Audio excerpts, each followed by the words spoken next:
Welcome to the What to Read Next podcast. In this podcast, your host, Lauren Layne, will interview published authors to chat about their work, journey to getting published, and their book recommendations. If you share a passion for books and always looking for your next read, then join us. Welcome to the What to Read Next podcast. Today I have a fun interview to share with you. Our guest today is author Lauren Layne. Lauren Layne is one of my most read authors. I read about 20 of her books or some sort. I read most of her backlist and most of her front list. So whenever she comes out with a new book, I read it and I just love it. I love her writing style. I love that she sets in New York, and it's just like fun, flirty, romantic comedies. They're just great. In this interview, we chat about her writing process, what it's like to rate a book PG or R-rated, when it should be the right time to add theme or not. And of course, we have a round of book recommendations. Now let's get to the interview. Hi, Lauren. Welcome to the What to Read Next podcast. Hello, and thank you so much for having me.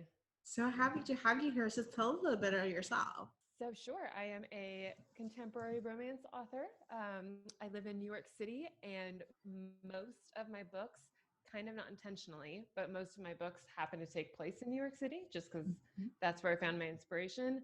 And then fast forward a couple of years, I feel like I've sort of become known as like the New York City contemporary romance girl, but I like it. I love it. I love your books because they take place, and I lived in New York City for 14 years, so it just reminded me of like the hustle, finding love in a city that never sleeps. That's what I love. Thank you. I actually love hearing that because every now and then there'll be a publication that does, a review, and overall they like it. They're like, oh, like an unrealistic view of New York City, or I'll read a review that's like, oh, I wish, the author would have actually bothered to go to New York City before writing it. And I'm like, I live here. Like I was literally looking out the window at Manhattan as I was writing. So it's nice to know that someone at least thinks like the New York that I see and I experience comes through in my writing, because that's Yeah. always the goal. Yeah, it does. I was like, I don't know. It felt contemporary. It felt realistic to what I was experiencing, in New York without the falling in love. Like just basically the lifestyle that just reflects. Because it's unique. And living in New York is unique than living in any other place. It is. Yeah. I always, people sort of ask, what it's like. And it's almost like its own character. Sometimes, like even in terms of like, oh, like what the streets and like you said, the hustle and bustle and like the energy, it almost sort of feels like that creeps into the story, whether or not you intend it to, which Yeah, is always fun. I love it. So, what inspired you to become a writer? So I was, and here's the way I always explain it, but it's really sadly true, is that I was that very cliche, borderline precocious kid who, when Mm-hmm. people said, "Oh, what do you want to be when you grow up?" it was always an author. So Mm. I've been a reader since, like from the very beginning. Like even when I first learned how to read, it was like something clicked, and I read all the time. My parents were always trying to like push me towards, sports, or do you want to take ballet or play piano? And I would do as much of that as they kind of forced me to. But Mm-hmm. mostly it was, like if I could be reading a book, I was reading a book, or we'd go on vacations and I would, like be having arguments with my mom over like what to fit in my bag. And she wanted me to put the sandals in. I'm like, but then I can't bring this extra Nancy Drew book. So Mm. I think that sort of, it goes all the way back. And then it wasn't really, I was also sort of, I came from a very like practical household, and my mom was a nurse and my dad was a doctor. And I went like the traditional college route. So Mhm. by that point, it was very much a, get a practical job. And even back then, I was sort of like, oh, I don't think writing novels is necessarily a shoo-in way to pay the bills. So it did take me a while. I went into the corporate world, and did that for a few years, but it just, the writing bug, really long answer to your story, is the writing bug's always been there, and it would not go away until I finally sat down and sort of honored it and finally wrote a book. I love it. So, what kind of books did you read growing up? I'm I curious. read, so I'm embarrassed a little bit how early I probably discovered romance novels. But even from the beginning, and this is so weird to say, like maybe borderline creepy, but I feel like I even liked like romantic books like pre-puberty, because I Mm. distinctly remember, I read like the Boxcar Children, I read Nancy Drew, and then I eventually discovered well, first of all, reading Nancy Drew, I was always looking for like Ned Nickerson. Like apparently I was boy crazy or something. I'm like, where's Ned? Like those are my favorite parts of that book. And then I moved into Sweet Valley Twins, which is like the kid version of Sweet Valley High. Mm-hmm. And I still remember it was either episode 6 or book 8 or whatever. And it had a purple cover and it was Elizabeth's first kiss. And I remember thinking like it was my first taste, I think, of like what like sexual tension was, except not really because they were like sixth graders or whatever they were. But yeah, so I was definitely, I read everything, and I read the classics and I read nonfiction. I wasn't picky, but definitely my favorite were the romantic storylines. Mm-hmm. And I even in not junior high, it was my junior year of high school. I had a American literature class, and I was on pretty friendly terms with the teacher, and I used to like gripe to him like nothing has a happy ending, and he's like, it can't all be a Danielle Steele novel. But it's sort of funny looking back, thinking like, oh, I probably knew even back then.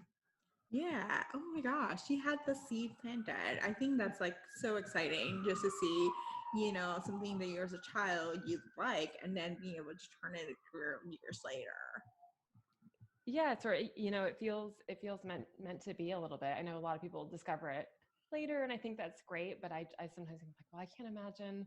I could never imagine anything than wanting to be a writer. So I feel very lucky. I love it. So, what was your journey to get your first book published? It was very straightforward, and I don't want to say it was easy because there was plenty of rejection in there. But there's, especially now with self-publishing and smaller publishers, there are so many different paths. But mine, like I'm fairly traditional, so I went the very traditional path of like my role models of like, well, what did Nora Roberts and Susan Elizabeth Phillips do, and I stalked their journey. But so I finished the first book. And then I polished it up. I wrote a query letter and I sent that out and got terrible, just like immediate rejections, like form rejections. And I was like, well, maybe this form letter is not, or the query letter is not great. So I revised the query letter a little bit, sent that out as well.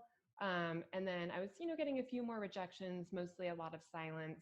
And then I remember very distinctly, this one, April afternoon in 2012, where I was just sitting on the couch and got an email from Nicole Ressaniti, who is still my agent, but she just said, hey, Lauren, is this manuscript still available? I really like your voice, because in her particular query letter requirements, she had you include a couple sample pages, which I had done. So yeah, I did that, and I sent her the full manuscript very excitedly, very nervously. And then she called me about a week later and offered representation. And from there, it happened fairly quickly. She and I polished it up a little bit more. And then she took it out on submission. And a few months after that, we got an offer from Grand Central and Random House on it. And actually we gave the first book to Grand Central, and then Random House said, did she have anything else? And I totally didn't, but I'm very grateful to my agent who said, well, can you come up with something really quickly? Because it would be great to get in with 2 publishing houses. And so that's actually when, in a flurry, I'd only ever written one book up until that point, the book that Grand Central had taken.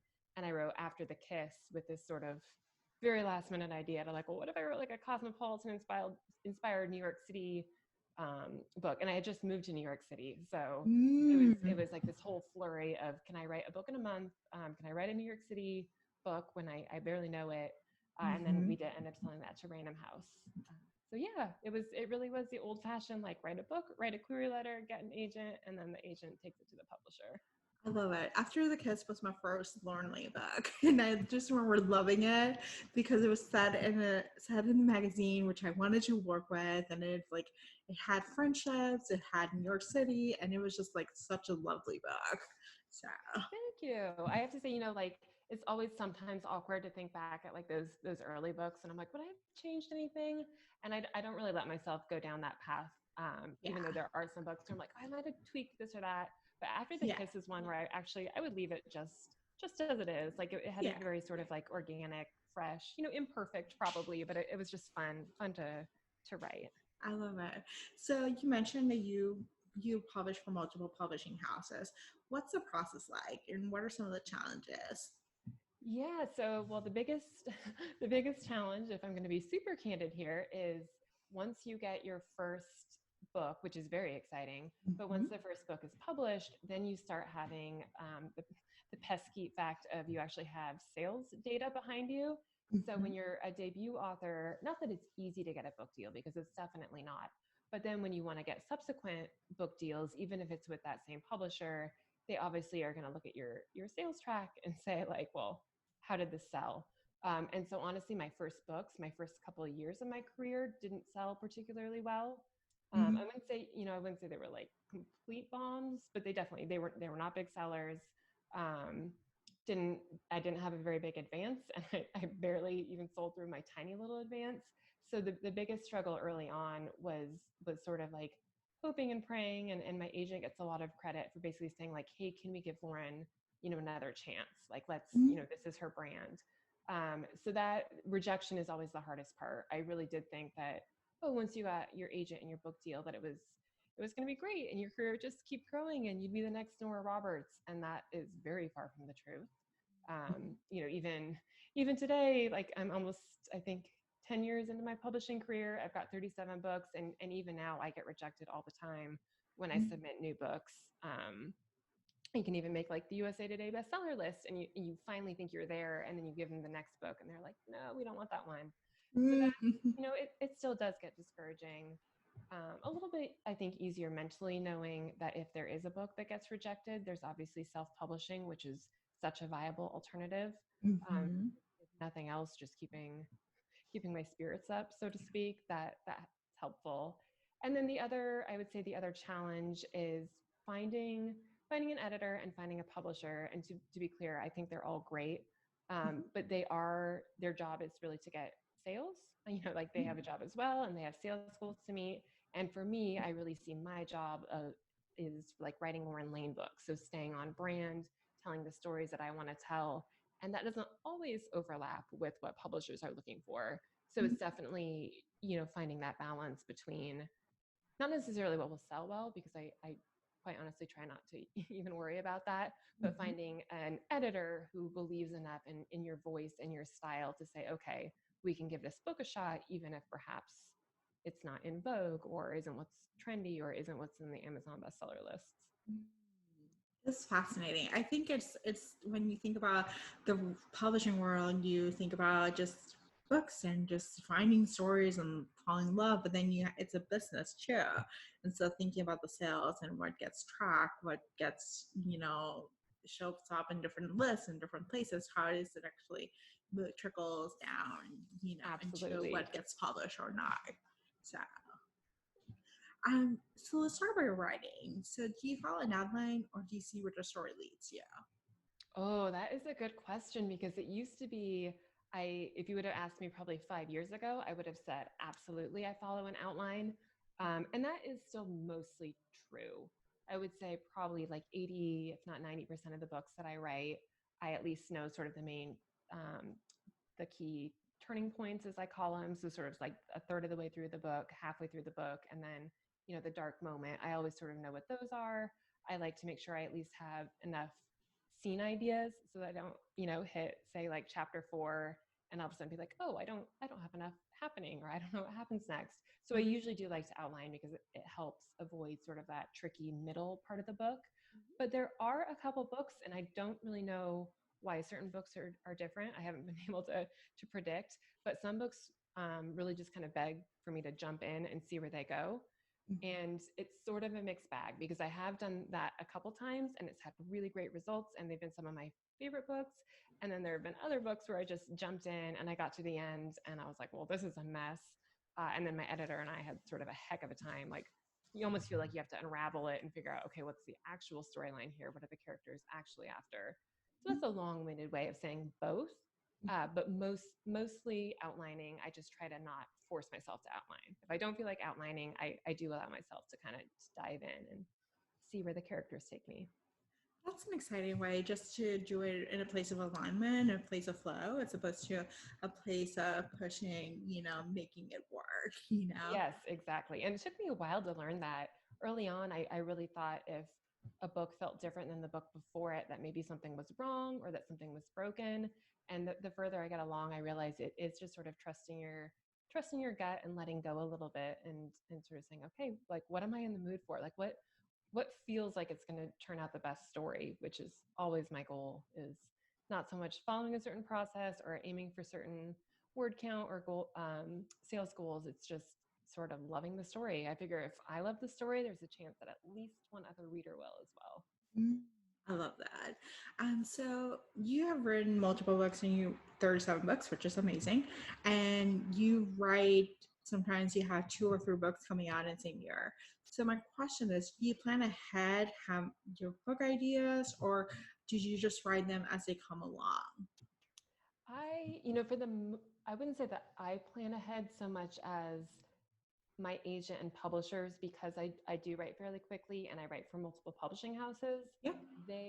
And my agent, again, she gets full credit here. She's really the one that will sort of juggle, depending who the publisher is. Some of them are very strict in terms of saying she can't have another book on 8 weeks of either side of that. So she'll, almost like plug them into the schedule. I will Mm. say releasing fewer and fewer as I get on. Mhm. Get on. Yeah. Get on in here. But the industry has changed, the romance genre specifically, so much even since I started.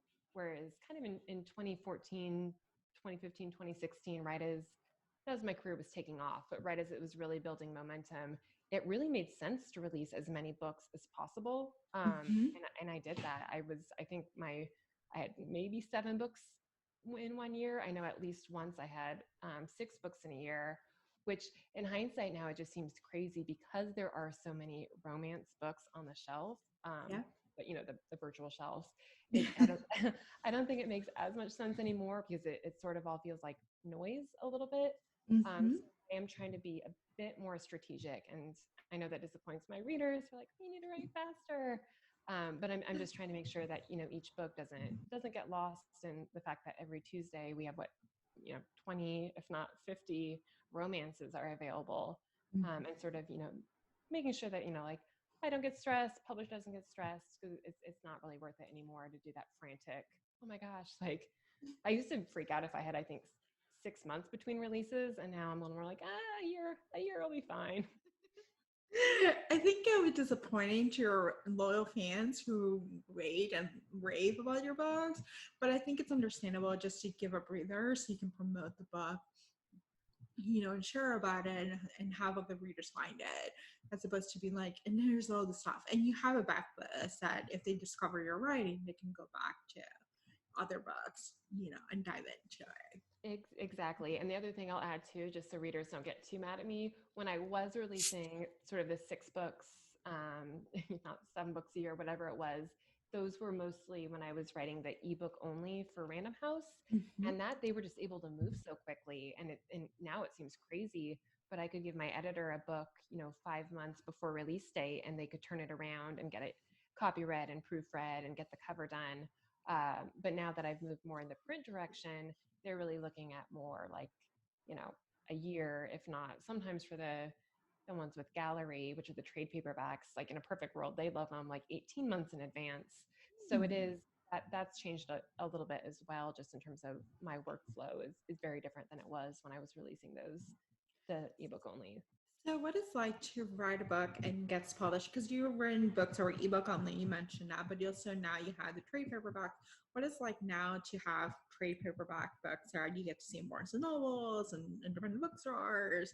What's the process like? Or It's so exciting, and I don't really know why, because there are sometimes I'm like, what, like a book is a book, and I know there's always a lot of not always, but oftentimes readers get really frustrated when an ebook is expensive relative to the paperback, because like, oh, the paperback should be more expensive.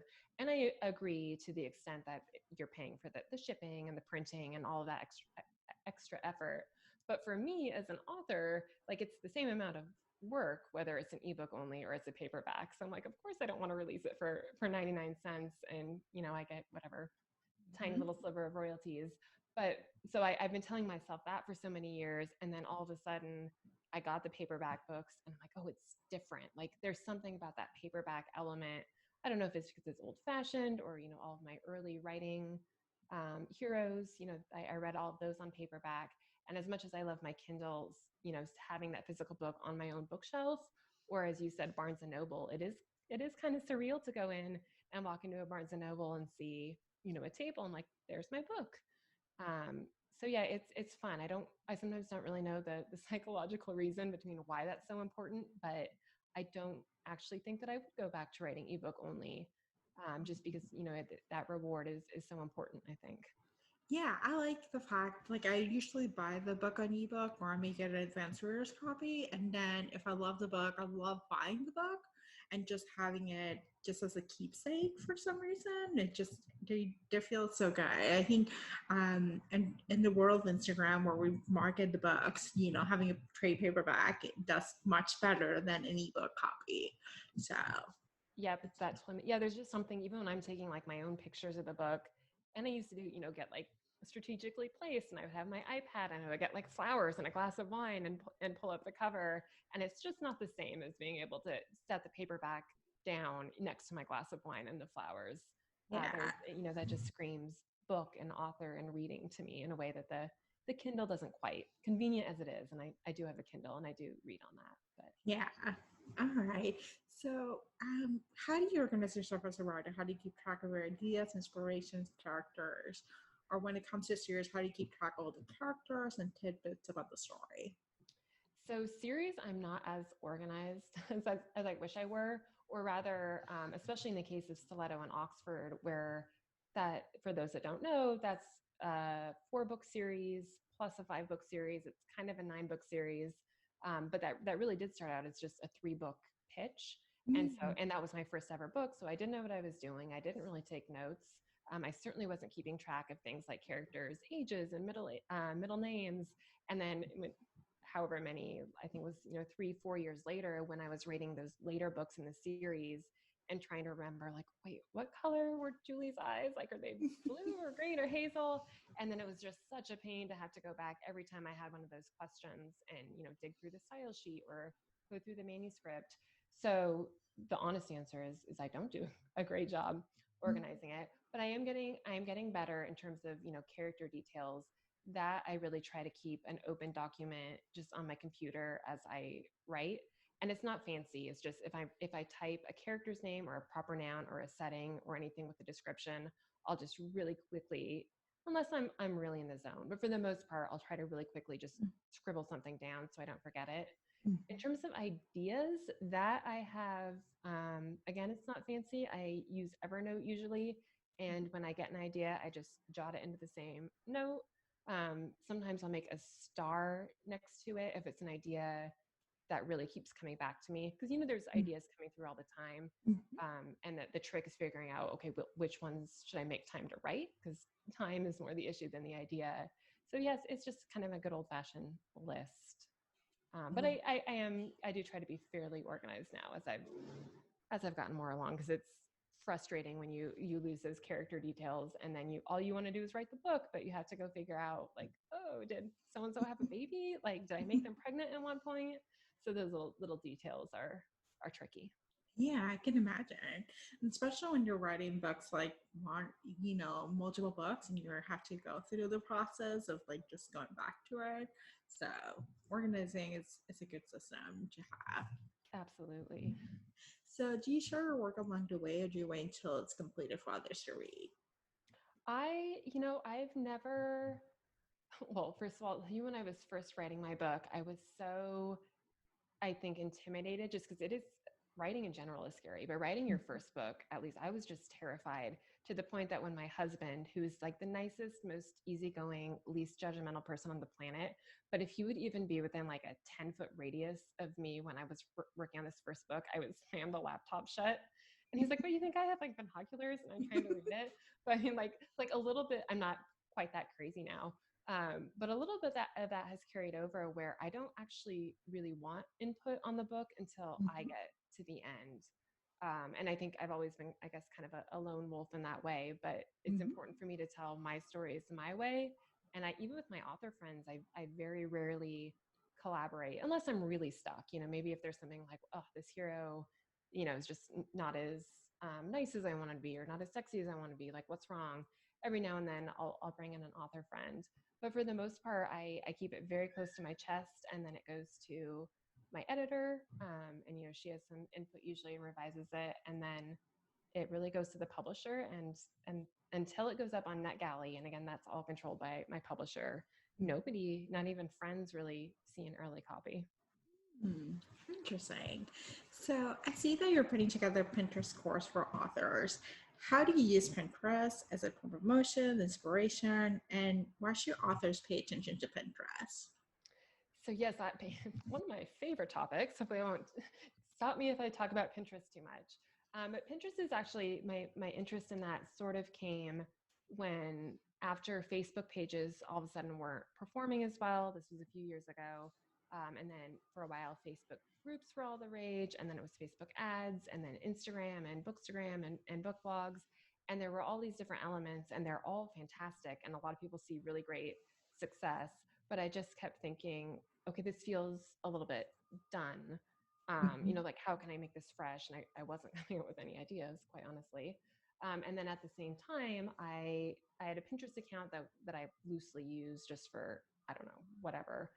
And then I was seeing more and more pins and advice from bloggers talking about how they use Pinterest, and it drives 80% of their traffic or is responsible for 90% of their sales.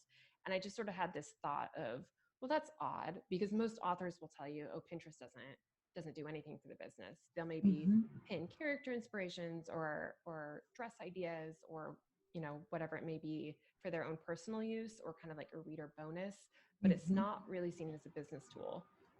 So I took a ton of Pinterest courses myself. Again, they were mostly geared at bloggers and small businesses, so a lot of it wasn't quite relevant. And then fast forward a few years later, and I tried a bunch of different things, and it really is it's as simple and as complicated as using Pinterest to drive traffic to your website. Or if you don't have a website, which you should, but if you don't have a website, alternatively, you could send them directly to Amazon or Apple or whichever vendor. And I think the really cool thing about Pinterest that has been so successful for me is people that are on Pinterest are generally there because they're looking for inspiration. They're looking for something to do, or something to buy. So Pinterest overwhelmingly compared to other platforms, it has people that are actually shopping. So it's a different phenomenon entirely. It's not even a social media network in that I don't want to say followers don't matter, because they can be helpful, but most of my pins are seen by people that aren't following me, especially if I'll do a targeted pin. And even if you send it to like busy moms or beach reads or any kind of those key words, you're basically looking for people that might want to read your book and then get them to your website. So yeah, go ahead. I love Pinterest. I think it's like, for me, it's been the biggest traffic source, for podcasts, for sharing book reviews. It feels really good. And I love the fact the follower count doesn't matter. It's just basically, it's an SEO, it's a search engine. It's not a social network where we're just going to chat about it. And I think exactly. It feels really good that you can sell something and you can share information and it doesn't feel icky, Yeah, it is, because it's not, you're not trying to tell your followers like, hey, you should buy this thing. It's a little bit more, I wrote this book, here's a little bit of information about it if it interests you. So it's less about a dialogue and sort of upselling, and it's more just getting your books, or also I put my blog posts out there just as a way of discovering new readers or people that might like my brand or enjoy my stories. I love it. I can't wait to see your course. Yes, it just it keeps getting bigger and bigger. And I'm like, I think I maybe need to narrow it down, because I was going to have it come out in March, and then I got all these new ideas, and I was like, well, maybe April. And now I'm like, okay, Lauren, just close the door. You can always do another one later. Just get it out there. You can update it. You can just basically find new best practices, and you just realize something new. You can add a bonus or you can upgrade it. So there's a world out there, but I think for authors, it will be a great tool for them to use Pinterest. I think just when you think about sales and you think about growing your brand, I think that's a great brand awareness that is relatively inexpensive. You may have to pay for promoted pins, or you may have to pay for Tailwind or the different services, but it's not as It's not as expensive as just running a bunch of Facebook ads. Absolutely. Yeah. And I'm so glad to meet another Pinterest fan. But one of the other things that I feel like I'm telling all my author friends is my click-through rates, if we're going to get nitty gritty, like they can be as high as 5% sometimes on Pinterest. Whereas when I was trying Facebook ads, they're usually less than 1%. I think their average is much lower than that. So it is, you can spend much less money for much higher results, which is always a good thing in business. Yes. Oh, this is exciting. So now let's talk about your books. Let's talk about Central Park Pact. What was the source of inspiration for this series? I have been getting asked this a little bit lately, and I always feel guilty admitting that I had this series idea a few years ago. And then at the time, it wasn't really a fit for the market. And so nobody wanted it. And I kind of set it aside. And then a couple of years later, the same publisher that I initially decided to pass said, oh, we actually do want this after all. So I don't quite remember my initial spark, if I'm being really, really honest, because it was a few years before I even started writing it. And it's definitely been a few years from right now. I do know that the movie, The Other Women, with Cameron Diaz and I forget the other actress's name, that was a little bit of an inspiration in a weird way, because I didn't actually love that movie. Yeah, I didn't hate it, but I didn't love it as much as I wanted to. But I think it was one where you kind of think, well, how would I have done this differently? Because I really loved the thought of three women who were all dating or seeing the same man, rather than going the very cliche route of turning into a cat fight. I'm like, well, what if instead they supported each other? And then it also, as much as people are like, oh, I don't think I could do that, I really think that three women who were all dating the same person most likely have at least something in common, right? If they're all interested in the same type of romantic interest, chances are that there's some overlap in personalities or temperaments or interests. So exploring that, I think, was just sort of where it started, and then it did very much turn into an unlikely friendship story, I guess, of like, oh, we all met at the funeral of a man that we were married to or dating, which, hearing it summarized that way sounds like the strangest thing, but it really didn't feel that odd to me when I was writing. I just felt very, very sure that these women would become friends. I love the unlikely friendship. I love the fact that they met in a funeral, and then that they were able to making friends as an adult is difficult enough, and they were able to find common ground at the same time to have each other's back. And that was a theme that I saw throughout the books. Yeah, it's funny you say that, because my Stiletto and Oxford books are a little bit that way as well, in terms of having a very tight knit friendship group. And to your point, it is so hard making friends as an adult, especially like I work from home, so I don't have coworkers. I'm very shy, so I'm not really the type that's likely to strike up conversation with someone in a restaurant or a bar. And so I think, as much as I write romantic fantasies, and that's always, I'll be honest, it's always my goal. It's why I do what I do. Is I love the happily ever after. I think there is a little bit of a friendship fantasy in there as well, where it's like, well, I want those to be my friends. Like, I want to be able to just like stop over so-and-so's house with a bottle of wine and a pizza and just hang out on a Tuesday. So it is fun to dive into those and explore different types of relationships than just the romantic. Yeah, I think that's yours, and that's a lot of stories. Like the friendships were a central point that it made the story more enjoyable. Like, yes, the fall in love was part of it, that was guaranteed, but there was something to be said about that friendship ideas and friendship goals that you get to have. Yeah, thank you for saying that. That is very nice to hear. So I got a question, because you do write some PG and some R-rated when it comes to theme. What makes you decide whether a book is gonna be closed door or gonna be PG rated, and when a book is gonna be open door? So it's a little bit twofold. There are When I first did, I think, if I'm remembering correctly, Central Park Pact is my first of my books. Actually, it's most of my only books. It was that and the prenup. Those are the only ones that really are PG and closed door. And when that was first announced, because I wanted to be upfront with readers, and unfortunately, I don't think I quite was able to get to everybody because there were a bunch of people that were like, oh, this doesn't seem like a Lauren Layne book. And I am genuinely bummed that I disappointed them, because I know what it is when readers expect one thing from you and you deliver something else. In terms of the why, there were all of these theories, and even my author friends were like, oh, like, are you writing women's fiction now, or did your publisher make you? A lot of them thought that I like had some sort of religious or political transformation. And the answer is so much less interesting than that.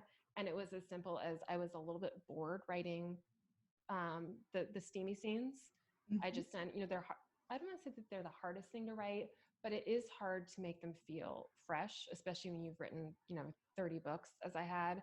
It just was starting to feel a little bit formulaic. And I had this thought, I'm like, well, what if I could tell a love story without them? And the other thing I'll mention is that for me, I am a romance reader, but really what I love is romantic comedies. When I think of like my favorite romances, it is the sort of PG or PG-13. The what's her name? Meg Ryan and Tom Hanks, those types of movies, or I love While You Were Sleeping. And so many of those, you have such tension throughout the entire 2 hours of the movie, and all you want is for them to kiss. Like that's like, I love when you're just sitting there waiting for the first kiss. And I wanted to try doing that in a book form. And then so Central Park Pact, once my publisher said, hey, we're going to publish these in trade rather than mass market, which was the original intent, I kind of saw an opportunity, just because trade books tend to sometimes be a little bit less steamy. Yep. So I asked my editor, I'm like, would you be open? I know this isn't what you purchased, but would you be open to me trying to write a more PG-13? And she said, sure. So that's how that came about, I guess. It's not a very good story, other than I was kind of bored writing sex scenes and I wanted to write a romantic comedy that reminded me of Tom Hanks. That's about the extent. I love it. I think it's just like, if you knew the expectations, and I'm grateful that you actually did mention it before. So I was coming with the expectation. I was like, okay, so this is just not going to be, there's not going to be open door. And it was fine. Like, actually, I appreciate closed door romance as long as they tell me, ahead of time. Yep. Like, just set the expectations. Don't you wish that publishers, or that like authors in general, that we could put like rated R or like PG-13 stickers? Because like I want that even for myself as a reader, and I definitely want it as an author, because it's never my intent to sort of like trick someone into it.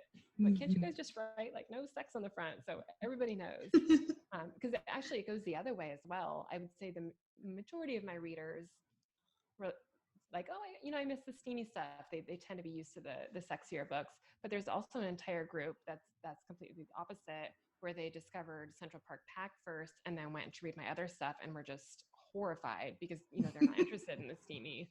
So I'm like, well, you can't please everyone. The best I try to now on my website and I know not everybody goes to author websites, but on every single page you can go to the book and I tell you whether it's PG, PG-13, or rated R. I love it. Thank you for rating your books. I love it. So now let's talk about Man of the Year series.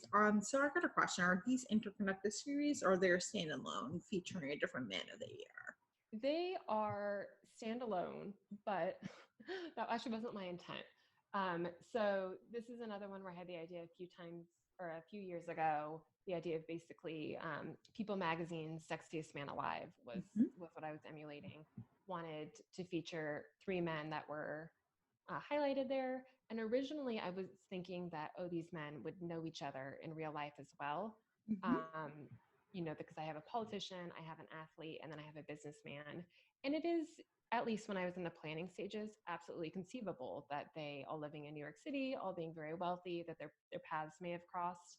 In reality, when I was writing that first book, it felt like I was trying to sort of shoehorn in the other characters in a way that didn't feel natural. So I ended up taking them out. And there are, I think, a couple passing references in the later 2 books in the series to the mayor who's in book 1. But they are unintentionally standalone, just from a practicality standpoint of I wasn't liking them when I was trying to link them together, which I was sort of bummed because it had been a while. I'd done a few standalones and it had been a while since I'd done like a guy-centric series. So I will have to find another venue for that. But yes, to answer your question, they are standalone. Okay. By accident. Yeah. Well, the Wall Street series is a guy-centric series, so you did have one recently, though. It is, but I guess in my head, maybe because I write fairly quickly, that seems like it was so long ago, and I thought that this was going to be another one, and I was so excited. Now I'm like, but So in yours and Scandal, it's you dive into a mayor in New York City politics. How much research did you get to do to get this far right? I did more than I usually have to do for romances. If I'm honest, I don't love research. I read a lot of nonfiction. I love doing that. I have absolute respect for people that have to research the writing. Mhm. I write contemporary romance for a reason. It's because I can just sort of like fudge details and make up, imaginary restaurants and characters that don't exist. So this obviously there's a lot that is unrealistic, if I'm honest, but I at least wanted to be true to the fact of like Gracie Mansion, which is the official mayor house in New York City, and term limits and how long would he be planning his campaign, all of those sorts of details. It's just good old-fashioned Google research. I got a lot of it off Wikipedia, so I think I maybe put in the author note in the back, like, don't get mad at me. Like I did my best, but I definitely wasn't like trucking off to the library to get official sources. So I did a little bit more, and then also I was a political science major in college, so politics in general, in terms of once we got to the like him running for governor and like future potential senator, that's a little bit more just in my wheelhouse in terms of what I find interesting in general. Though I will say, and I'm surprised that my publisher even took it on, but books with featuring any sort of political intertwine, whether it's political plot or a politician, tend to be tricky because a lot of people don't like that world. I myself try not to read the news all that often, so I was like, can we do this? So it was fun. I don't know that I would necessarily like jump to do it again, but it was a story that I had on my mind for a while, and it was fun to write something that was not in the business world. So it was a fun challenge.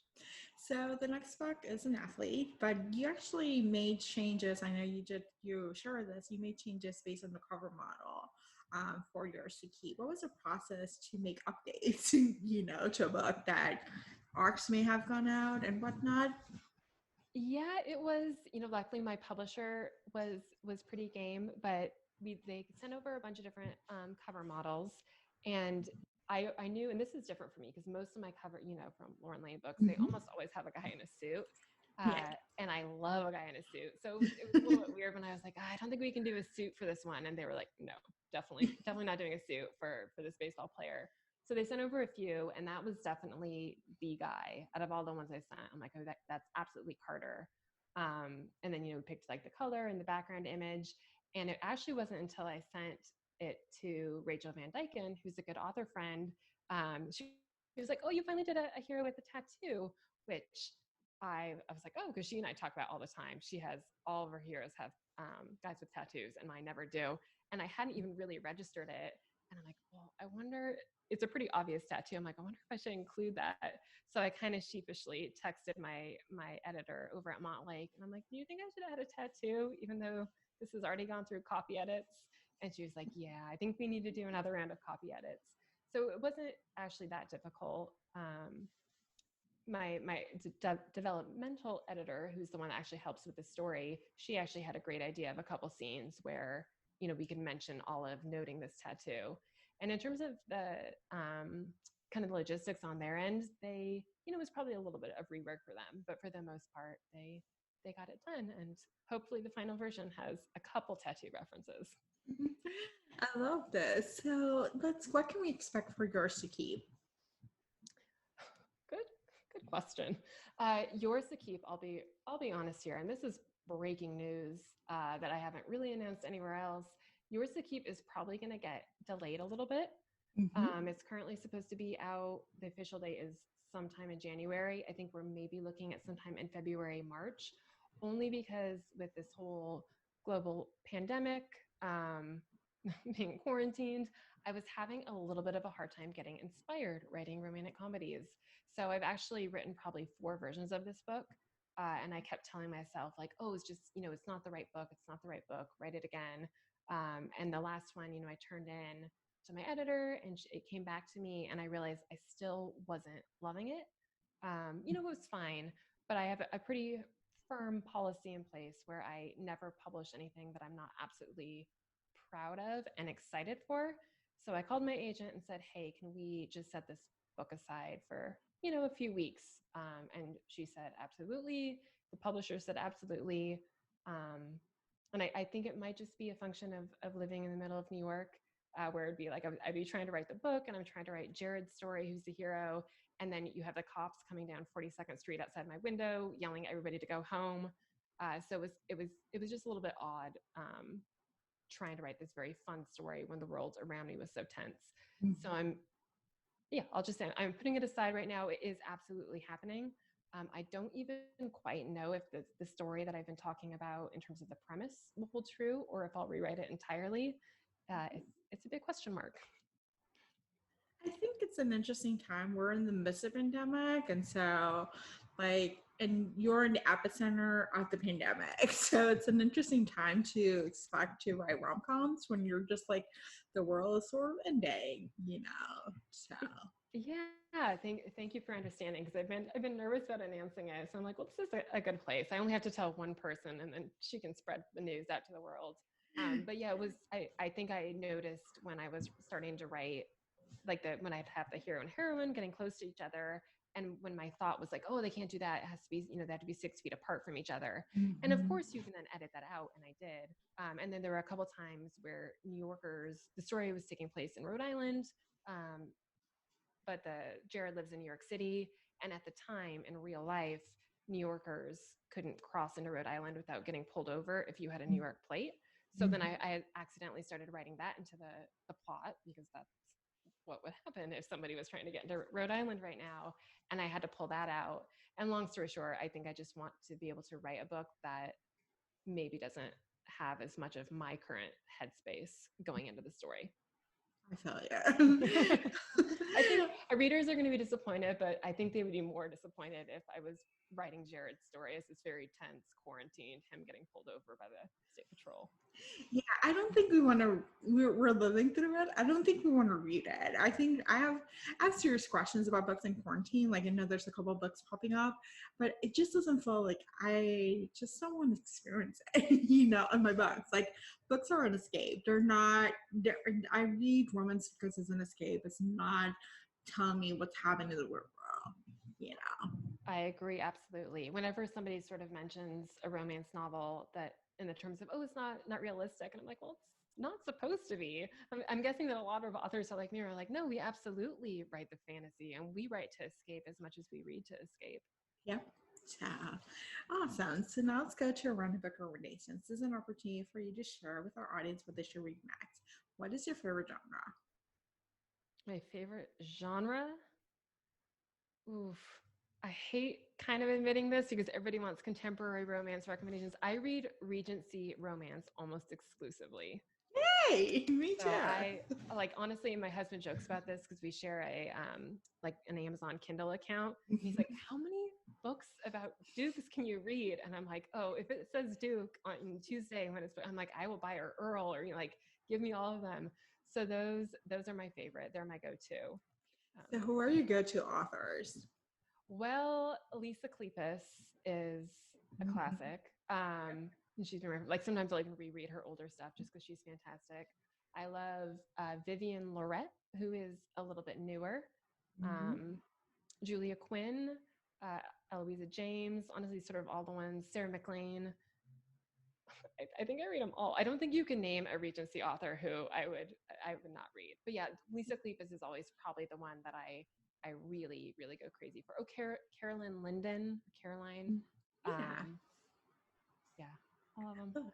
I love them. I actually just recently discovered historicals about a year ago, and I've been diving into everyone's backlist, and it's been like such a joy to find a Duke, a Nero, or Viscount. I don't know how to say that word. It's just kind of fun. So.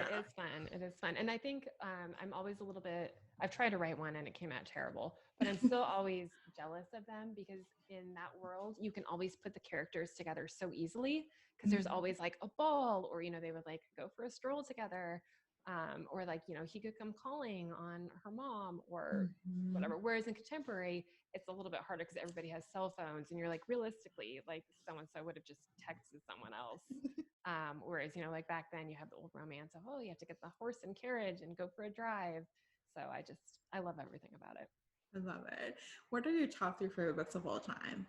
Ooh, okay. So I'm going to name a couple authors that I just mentioned. Lisa Kleypas's It Happened One Autumn. Mhm. I don't even want to know how many times I've read that. It's probably in the triple digits. It's just my go-to. I can't get enough of it. So It Happened One Autumn by Lisa Kleypas. Everything by Judith McNaught. Mhm. But if I had to really pick, I would say Perfect, which was actually, I think, my first ever true romance novel. And I've reread it and it still holds up. And then number 3, gosh, there's so many. I'll say Ain't She Sweet by Susan Elizabeth Phillips. Mm. But again, I love all of Susan Elizabeth Phillips as well. So it's hard to pick just one, but that's one, it's really unique and it's definitely not for everybody. And the heroine is very interesting and the hero is atypical. But that's one where it's just, when you get so many feels, like you don't know what to do with yourself, like there's just so many moments and she writes those so well. So I love it. What has been a book that you read this past year that you loved? I just read, and don't get mad at me, people, because it's not out yet, but I think it's Meet You in the Middle. Yep, I'm reading that book right Yes, now. Devin Daniels. Yep. That, it absolutely blew me away. So I got an early copy because I was asked to quote, and I don't do as many author quotes anymore just because I have so many requests. So I try not to fall behind. But again, it was that political science major in me was very intrigued by the premise. So I'm like, yeah, sure, I'll give it a shot. And I read the entire thing in, I think, I don't know, a morning. And then I looked her up online and I went to her website and I sent her this rambling, gushing, like slightly delusional email about how much I loved it. She and I had become friendly, but I thought that was outstanding. Yeah, I'm reading it right now. It just reminds me, I lived in DC for a few years, and it just reminded me of the DC lifestyle as well as the poli-sci, political aspect of it. And I'm really enjoying it. So, Yeah, and it's nice to read sort of, I guess, in the same way I wanted to write that Mayer book. There's not a lot of that world in romance, so it really felt fresh. And I know from Devin, she said, like a lot of people on Goodreads, because it does deal with 2 people from either side of the political spectrum. And I know a lot of people haven't liked that, and I understand because politics are a hot topic. But I will say she did such a good job, I think, of tackling a very tricky topic. yeah, she does. So, I'm so excited. So, tell us where we can find you online. I am almost exclusively on Instagram. So I'm pretty outspoken about not being a Facebook fan. And actually, just as of yesterday, my page has been dormant for a while. I actually shut it down completely. So if you look for Lauren Layne on Facebook, you will not find me, but I am absolutely on Instagram. You can find my newsletter, and then you can definitely find me on Pinterest, although per our discussion from before, Pinterest isn't necessarily as good about engagement. So yeah, Instagram. Awesome. Thank you for being on the show. Yeah, thank you so much for having me. This was great. If you enjoyed this podcast, feel free to share it with friends and share a review on iTunes. This is the best way to support the show. Once you join a romance-loving community, make new friends, and get book recommendations, join our Patreon Romance Book Club. For $5 a month, you'll be part of a virtual book club, an Instagram chat, and get monthly book recommendations. Please note I'll be donating 10% of the profit to a COVID-19 relief fund each month. To sign up, just join the link in the show notes. What to Read Next podcast is part of the Frolic Podcast Network. Find more podcasts you love on frolic.media/podcast. Thank you so much for listening. We'll be back in a few days with a brand new episode. Have a great day.